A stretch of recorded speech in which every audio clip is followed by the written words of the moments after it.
గ్రంథం జోలికి వస్తే కొదమ సింహం ముందుకు వచ్చినట్లుగా వచ్చేవాడు సమాధానం చెప్పడానికి. యేసు ప్రభు జోలికి వస్తే అది నోరా లేకపోతే జల ప్రవాహాల హోరా అన్నట్లుగా సమాధానం ఇచ్చేవాడు. నోరు తెరిచి మాట్లాడుతుంటే శత్రువులకి కింద పైన తెరిచిపోయేది. అలాంటి మనిషి ఏది ప్రపంచవ్యాప్తంగా ఉండే క్రైస్తవ సహోదరులందరికీ దేవుని వాక్యాన్ని ప్రకటించి ఎంతో మంది తాగుబోతున్న జీవితాలను మార్చిన మనిషి తాగి చచ్చిపోయాడు. ఇందాకన్నా చెప్పాడే నాగేశ్వరరావు అన్న, హైదరాబాద్ లో బయలుదేరితే రాజమండ్రి రావడానికి ఎన్ని గంటలు పడుతుందన్న? నాగేశ్వరరావు 7 గంటలు. హైదరాబాద్ లో బయలుదేరి రాజమండ్రి రావడానికి 7 గంటలు, మధ్యలో అన్న రెస్ట్ తీసుకున్న స్థలం 4 గంటలు, మొత్తం ఒక 11 గంటలు, అటు ఇటు కలిపి ఒక 15 గంటలు వేశారు అంతా కలిపి. నేను అడిగాను, సార్ సీసీటీవీ ఫుటేజ్లన్నింటిలో కూడా ప్రవీణ్ అన్న ఒక గొప్ప పని చేశాడు. ఏంటో తెలుసా? ఎక్కడ మందు కొనడానికి వెళ్ళినా మాస్క్ పెట్టుకొని సీసీటీవీ నన్ను చూస్తుందా లేదా, నేను కనపడుతున్నానా లేదా, మళ్ళీ రేపొద్దు నేను చచ్చిపోతాను, నేను చచ్చిపోతే ఆధారం కావాలి జనానికి నేను దాగినట్టు.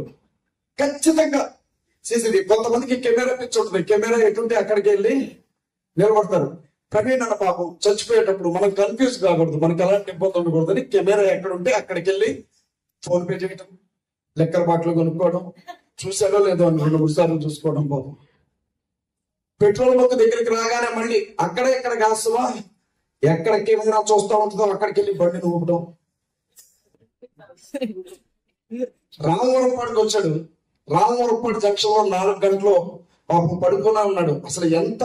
అసలు ఆ మనిషి ఫోటో తీస్తారో లేదో అని చెప్పి కూర్చున్న స్టైల్లో ఒక ఫోటో, బండి మీద కూర్చున్న స్టైల్లో ఒక ఫోటో, అన్ని మనకి ఎన్ని ఆధారాలు ఇచ్చిపోయాడో పాపం. యాక్సిడెంట్ మనం నమ్మాలి కదా.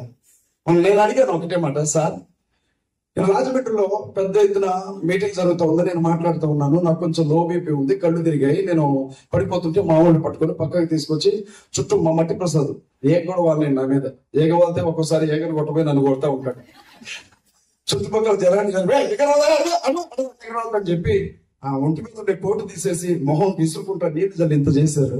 4 గంటలంట ప్రవీణ్ పగడాల అన్న రామవరపాడు జంక్షన్ దగ్గర పడిపోయి ఉంటే అంట, హెల్మెట్ తీయలేదంట, మాస్క్ తీయలేదంట.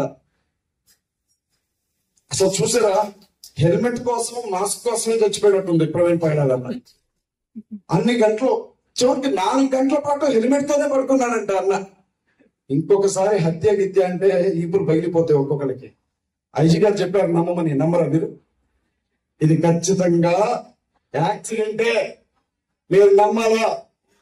ప్రవీణ్ పగడాల అన్న యాక్సిడెంట్ ఎంత బాగా జరిగిందంటే, మనిషి రోడ్డు నుంచి 9 అడుగులు, మేము వెళ్ళాం కదా, అందరం వెళ్ళాం. రోడ్డు నుంచి 9 అడుగులు దూరం ఉంటుంది. మహా అయితే నడుచుకుంటే పోలీసు మరీ చూపించాడు హర్ష్ కుమార్ అన్న. అయితే మనిషి పడిపోయి ఉన్నాడు. బుల్లెట్ ని దుప్పటి కప్పినట్టు కప్పు ఉంది బుల్లెట్, కాళ్ళ నుంచి తల వరకు. ప్రపంచంలో ఎన్నో యాక్సిడెంట్లు, విచిత్రమైన యాక్సిడెంట్లు జరిగాయి. ఫ్లైఓవర్ మీద వెళ్ళే కార్లు కిందకొచ్చబడిన సంఘటనలు చూసాం, సంబంధం లేని వాడు చచ్చిపోయినా కూడా చూసాం. కానీ బండిని మీద పెట్టుకొని చచ్చిపోయినాడు ప్రపంచంలో ఎవరైనా ఉన్నారు అంటే ప్రవీణ్ పగడాల అన్న మాత్రమే.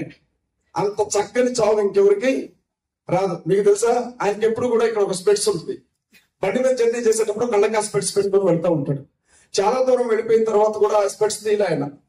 ముఖం కనిపించడం కోసమే వైన్ షాప్ దగ్గర పర్టికులర్ గా స్పెట్స్ తీశాడంటే, ఇంకెక్కడ తీల.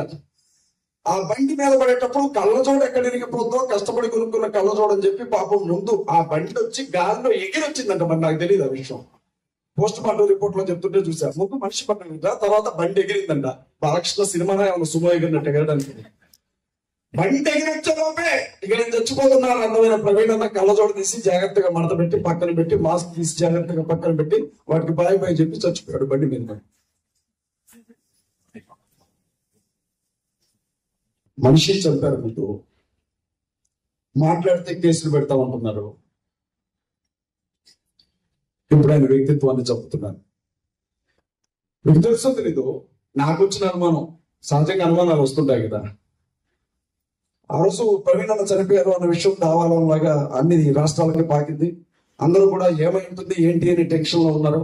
అందరూ కూడా ఏం జరుగుతుంది, ఎవరు చంపారు, యాక్సిడెంట్ అంటున్నారు, హత్య లేకుంటుంది, ఇది పరిస్థితులు చూస్తూ ఉంటే ఇవన్నీ ఏంటి అని చూస్తూ ఉంటే, హైదరాబాద్ నుంచి హమారా ప్రసాద్ అని ఒకడు ఉన్నాడండి.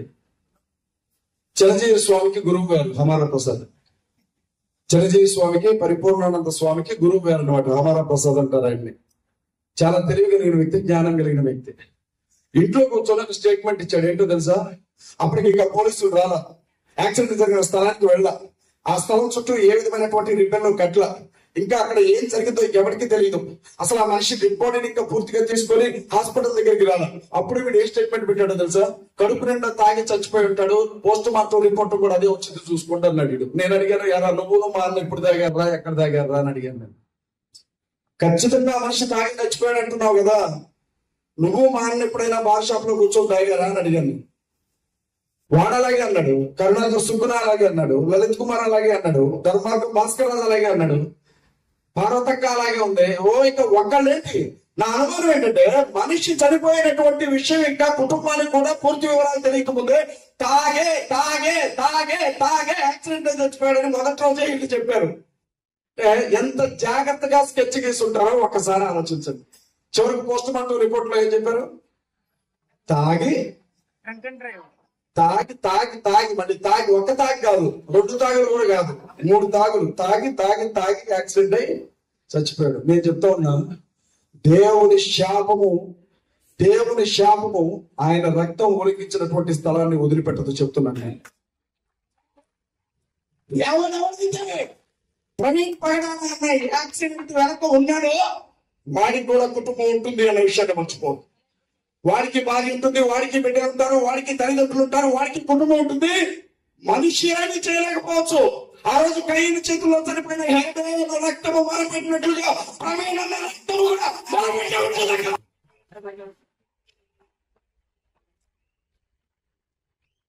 పోస్ట్ మార్టం చేయడం కంటే ముందుగా ఆ మనిషి ఒంటి మీద ఉండే ప్యాంట్ తీసి, షర్ట్ తీసి ఎక్కడెక్కడ గాయాలు ఉన్నాయో చూసారు. మీకు తెలుసా? 6 అంగుళాల గాయం ఒకటి తొడ మీద ఉంది, కాలిన గాయం ఉన్నారు కదా, 6 అంగుళాల గాయం కాలినట్లుగా. సైన్స్ లో నిలబడి ఒకవేళ తొడ కాలిందే అనుకున్నాం, ప్యాంట్ కాలిందా? కాలిందా? కానీ ప్యాంట్ కాలిన, తొడ మాత్రమే కాలింది. ఎందుకని అడిగితే కేసు పెడతా. ఎందుకని అడుగుతూ కేసు మీరు బాగా గుర్తుపెట్టుకోండి. పెట్టారు నా మీద కేసు ఆల్రెడీ రాజానగర్లో. అభి నీ మీద పెట్టారా?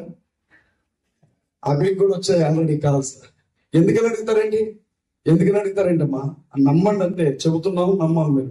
నేను చెప్తున్నాను, ఇంత దారుణమైనటువంటి మరణం వెనుక ఉన్నటువంటి వ్యక్తులు ఎవరైతే ఉన్నారో, దేవుని ఉగ్రత వారి పిల్లల తరాల వరకు వెంటాడుతుంది. వాడిని వదిలిపెట్టడు, దేవుడు వదిలిపెట్టడు. ఈ విషయాల గురించి నేను మాట్లాడుతున్నానని నన్ను అరెస్ట్ చేసి జైలుకి తీసుకెళ్లారు. ఇక అదంతా మీరు విన్నారు. మళ్ళీ ఏడ్చే ఓపిక కానీ, ప్రతి చోట ఏడ్చే అంత తీరిక కానీ నాకు లేదు. తీసుకెళ్లారు, చక్కగా గుండు కొట్టారు, ఎండలో ఎర్రటి ఎండలో నిలబెట్టారు ఒక పావు గంట సేపు. ఏ షర్ట్ ఏ ప్యాంట్ మీద అయితే నన్ను అరెస్ట్ చేసి తీసుకెళ్లారో అదే ప్యాంట్ అదే షర్ట్ మీద 5 రోజులు ఉంచారు. నా షర్ట్ ప్యాంట్ ఇంకోటి ఇవ్వడానికి నాకు ఇష్టపడలేదు. విపరీతమైన మైగ్రేన్ తలనొప్పి ఉంటుంది నాకు. నొప్పి తట్టుకోలేక విలవిలాడుతూ ఒక్క టాబ్లెట్ అడిగితే టాబ్లెట్ ముక్క కూడా ఇవ్వలేదు నాకు. ఇవ్వకపోగా ఆ జైలు అధికారులకు పెద్దగా ఉండే ఒక అధికారి నోటికి ఎన్ని మాటలు వస్తాయని మా అమ్మని అన్నాడు, క్రైస్తవ సమాజాన్ని అన్నాడు, నన్ను అన్నాడు. నేను అనుకున్నా